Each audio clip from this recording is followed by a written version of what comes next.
आप लोगों को प्रेरित किया जाता है कि विद्यालय रोज आओ। रोज विद्यालय आने के कुछ फायदे अपने होते हैं।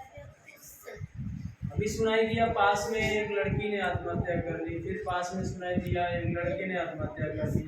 लड़की अपने घर से अपने माँ बाप को छोड़ करके दूसरे के साथ भाग गई, है ना। जेल में बंद हो गया चोरी करते हुए बच्चा। तो ये आपराधिक जो मामले आते हैं ऐसे बच्चों के लिए आते हैं जो बच्चे अच्छी शिक्षा नहीं ले पा रहे। अच्छी शिक्षा न लेने का कारण गरीबी नहीं है। कोई भी गरीब व्यक्ति जो पढ़ना चाहता है वो कभी भी शिक्षा से वंचित नहीं रहता। पढ़ना चाहता तो पढ़ लेता। गरीबी शिक्षा में बाधक नहीं होती है। अगर पढ़ने वाला बच्चा है तो अपनी आदत को सुधारे, अच्छे संगति में अच्छे पर्यावरण में रहेगा तो धीरे धीरे धीरे धीरे धीरे धीरे उसकी सुधार हो जाएगा। तो ये इस पहलू पे थोड़ा हम लोग चर्चा करेंगे क्या विशेषता है एक स्कूल आने वाले छात्र का और एक स्कूल ना आने वाले छात्र का। ठीक है, जैसा कि अगर स्कूल में कोई बच्चा नहीं आता है तो क्या करेगा? वो घूमेगा, इधर उधर घूमेगा, है ना, घूम के अपना समय व्यतीत कर लेगा।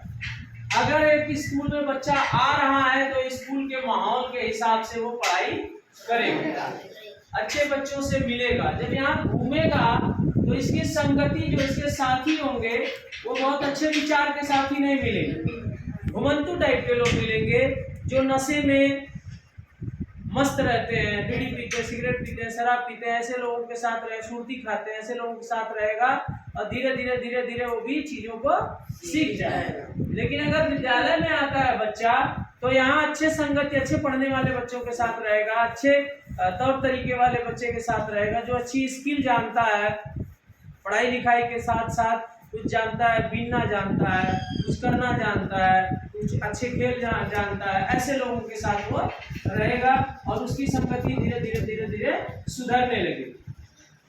जो बच्चा घूमता है गंदे लोगों के साथ उसके खेल क्या होते हैं?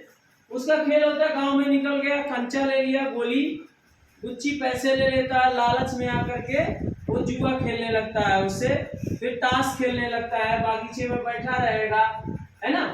तो इस तरह से धीरे धीरे धीरे धीरे उसका मन उधर डाइवर्ट हो जाता है। लेकिन जो पढ़ने वाला बच्चा है वो स्कूल में आता है तो पढ़ाई के साथ साथ पाठ्य सहगामी क्रियाकलाप उसको कराई जाती है, खेल खेल में शिक्षा कराई जाती है, स्काउट गाइड की शिक्षा दी जाती है। तो धीरे धीरे धीरे धीरे उसका बिहेवियर जो स्वभाव होता है वो धीरे धीरे बदलता जाता है और एक अच्छा योग का प्लेयर हो जाता है। जैसे इस स्कूल में नेशनल योगा ओलंपियाड का एक लड़का निकल गया, कुछ बच्चे राज्य पुरस्कार पाए हैं अभी 10 बच्चे स्काउट गाइड में, तो उनके साथ रह के योग के अच्छे खिलाड़ी बन जाते हैं।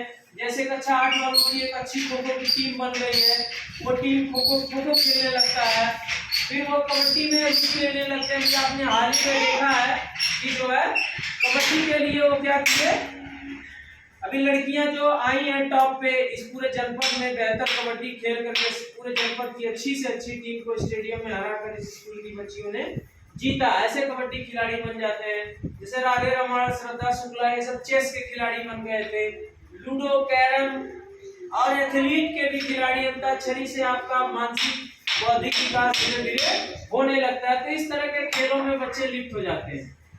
जो घुमंतु बच्चे होते हैं उनका स्वभाव क्या होता है? 4 लोगों के बीच में रहेंगे, इनकी बात उनसे, उनकी बात उनसे, उनकी बात उनसे, ऐसे करेंगे तो धीरे धीरे गाली गलौज करने लगेंगे और झगड़ा होने लगेगा। झगड़ा होगा तो फिर हाथापाई करने लगेंगे। दिमाग उनके पास रहता नहीं, पेशेंस की कमी होती है तो वो मारपीट कर लेते हैं। गाली गलौज के साथ कभी कभी उनके पास पैसे की समस्या होने लगती है तो वो चोरी भी करने लगते हैं, है ना। और इसी केस में वो कभी कभी जेल भी उनको जाना पड़ता है। और यहाँ पे बच्चा जो रहता है वो क्या करता है, बाल सभा के द्वारा चीजों को सीखता है। बाल सभा में क्या नई नई चीजें तकनीकी है, क्या सीखना है, कैसे पढ़ाई करना है, इसके बारे में ऑनलाइन स्किल का प्रयोग करके वो पढ़ते हैं, है ना। मोबाइल के द्वारा, कंप्यूटर के द्वारा उनकी पढ़ाई होती है। और बाल सभा में वो चुनाव इत्यादि के बारे में जानते हैं, कैसे वोटिंग पड़ती है और कैसे पदों को संभाला जाता है, किस पद के लिए क्या दायित्व होता है, हमें देश के लिए क्या करना चाहिए, उसी तरह हमें विद्यालय के लिए क्या करना चाहिए, चीजों को वो सीखते हैं बाल सभा के द्वारा। मीना मंच के द्वारा बालिकाओं के लिए विशेष मंच रखा गया है कि बालिकाएं इसमें सांस्कृतिक कार्यक्रम जाने सीखें, पोयम याद करें, कविताएं, दोहे, ये सब याद करें और उनकी बुद्धि बुद्धिलब्धि बढ़ती रहे, है ना, तर्क बुद्धि उनकी बढ़े, सामाजिक विचारधारा उनका अच्छा हो, है ना, फिजिकल रूप से वो बिल्कुल स्वस्थ रहे।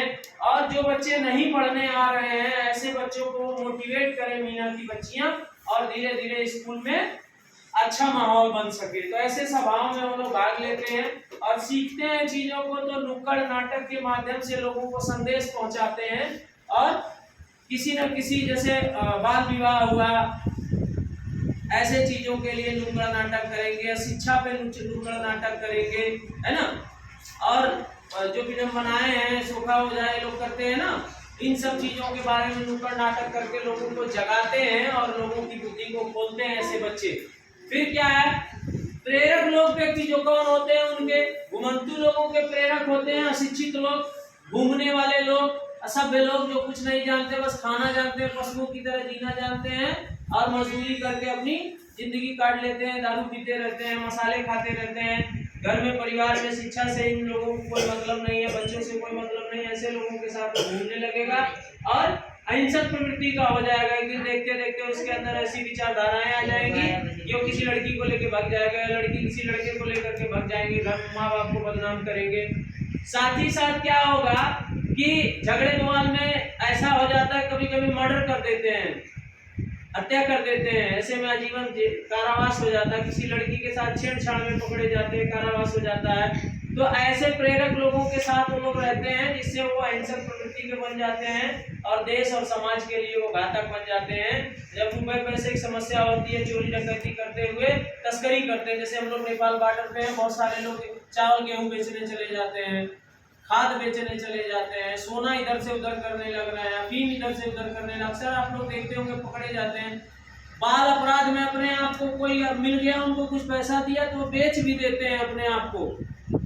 नेपाल में जाकर के काम करेंगे, ऐसे मेहनत मजदूरी नहीं करेंगे, काम करेंगे, वो खाने को सिर्फ देगा, मारेगा पीटेगा। तो ये सब प्रवृत्ति उनके अंदर आ जाती है। ऐसे प्रेरक व्यक्तियों के साथ रहने से कोई फायदा है नहीं। तो ऐसे प्रेरक व्यक्ति उनके होते हैं। और यहाँ स्कूल में जाने वाले बच्चे का प्रेरक व्यक्ति कौन है? एकमात्र शिक्षक, जो पूरे सभ्य समाज को बेहतर करता है, वो प्रेरित करता है, तो बच्चा अच्छे से अच्छे जगह पे जाकर के सेट हो जाता है। बीच में जो विद्यालय प्रबंधन समिति होती है या अभिभावकों की बैठक होती है, उन अभिभावकों के लिए उनसे बातें होती हैं, उन बच्चों से, जो बच्चे यहाँ पढ़ते हैं उनके अभिभावक से चर्चाएं की जाती है कि आपका बच्चा पढ़ने में अच्छा है, आपका बच्चे का यहाँ सुधार है, होना चाहिए, आपका बच्चा इसमें बेहतर हो सकता है। तो धीरे धीरे क्या होगा, उनके माता पिता से भी अपनी बातें कहलाई जाती है, तो बच्चे प्रेरित होते हैं और आगे बढ़ने का प्रयास करते हैं।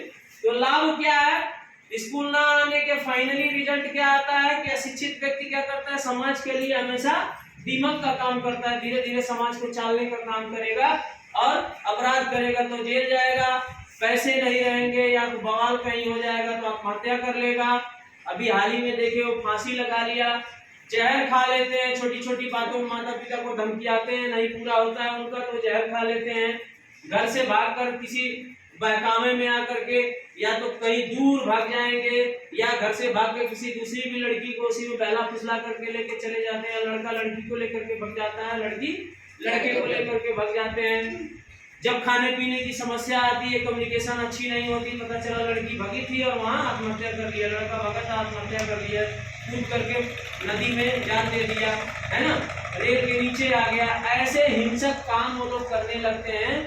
तो ऐसे लोग समाज को सिर्फ और सिर्फ क्या करते हैं, नुकसान पहुंचाते हैं। यहाँ क्या होता है, अगर बच्चा पढ़ा लिखा है उसको क्या लाभ है, एक सभ्य नागरिक होकर के देश की सेवा में सदैव अच्छा सोचता है, समाज के बारे में अच्छा सोचता है, माता पिता के बारे में अच्छा सोचता है, उच्च शिक्षा ग्रहण करता है, अच्छी अच्छी नौकरी में वो अपना समय देता है, तो पढ़ लिख करके अच्छी नौकरियां पा जाता है, नौकरी के माध्यम से देश की सेवा करता है, या तो सरकारी या प्राइवेट दोनों के माध्यम से समाज और देश की वो सेवा करने लगता है। माता पिता के आज्ञाकारी होते हैं तो उनके घर में जो बोला जाता है उसके हिसाब से उनका घर परिवार बसता है, उनके बच्चे होते हैं, और वो निरंतर अपने बच्चों को धीरे धीरे आगे पढ़ाने के लिए प्रेरित करते हैं कि हम पढ़ लिख लिए, हमारा बच्चा भी पढ़ लिख लेगा। उच्च शिक्षा के साथ साथ देश सेवा में इतना ज्यादा सहयोग देते हैं, है ना।